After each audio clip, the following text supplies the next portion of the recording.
patungkol sa karapatan ng babae. Isa sa dapat nating ginagawang mga lalaking asawa, ay yung pagtatarbiya, pagdidisiplina sa ating mga asawa.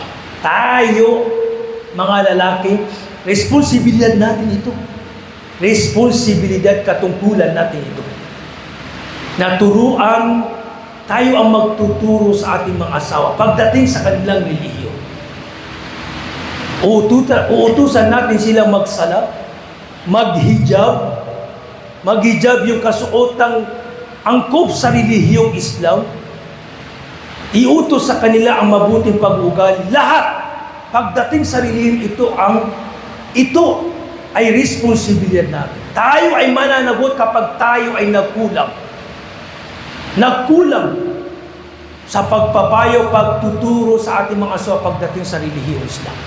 Huwag niyong kakalimutan, sabi ni Allah subhanahu wa ta'ala, Ya ayyuhalladhina amanu qu anfusakum wa ahlikum nara. O kayong mga mananampalataya, iligtas ninyo ang inyong mga sarili. Doon lang ba, sabi ni Allah? Doon lang ba nagtapos? Hindi. Iligtas ninyo ang inyong mga sarili at ang inyong pamilya. Mahal sa buhay, pamilya, asawa, anak, mula sa impyernong apoy. Tayo nag-uutos sa ating mga asawa. Gawa ito ng mga lalaki. Tingnan nyo, sa buwan na ito, buwan na dakilang buwan, ang kalagayan ng mga salaf, ang mahal na propeta, ang mga sahaba, ay sila ang nagmumungkahi, nag-encourage, nagpapayo, nag-aabilin, gumigising sa kanilang mga asawa upang magsala, magtahajjud. Si Umar bin Khattab, nabanggit na siya ay nagsasalang ng maaga sa gabi. Kapag sumapit ang kalagitnaan ng gabi o sa huling bahagi ng gabi, ginigising niya ay lahu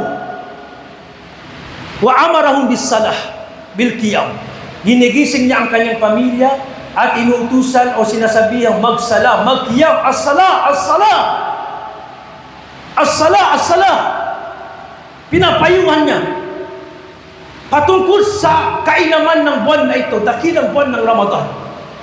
At binabasa niya yung sinabi ni Allah subhanahu wa ta'ala, wa'mur ahlaka bis-sala wastabir alayha. Utusan mo ang iyong pamilya na magsala at magtiis dito sa gawain na ito. Ito daw katungkulan ng mga lalaki, subalit nakakalungkot, kasalungat na baliktad ang kalagayan ngayon sa ilang pamilya. Ang nagpapayo, ang nag-uutos ay ang mga asawang babae sa kanilang mga asawang lalaki. Ang mga asawang lalaki ang tamad, tabya, ang ang mga asawang lalaki ang tutulog-tulog at ayaw gumawa ng pagsamba o pagsasala.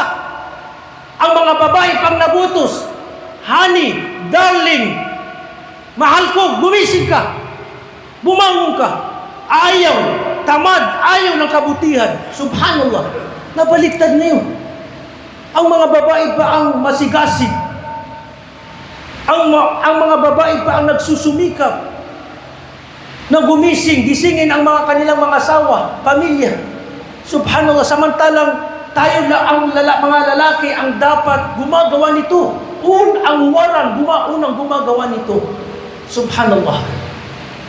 Kaya, suriin natin mga kapatid, mga kaibigan, ang ating mga sarili. Naway,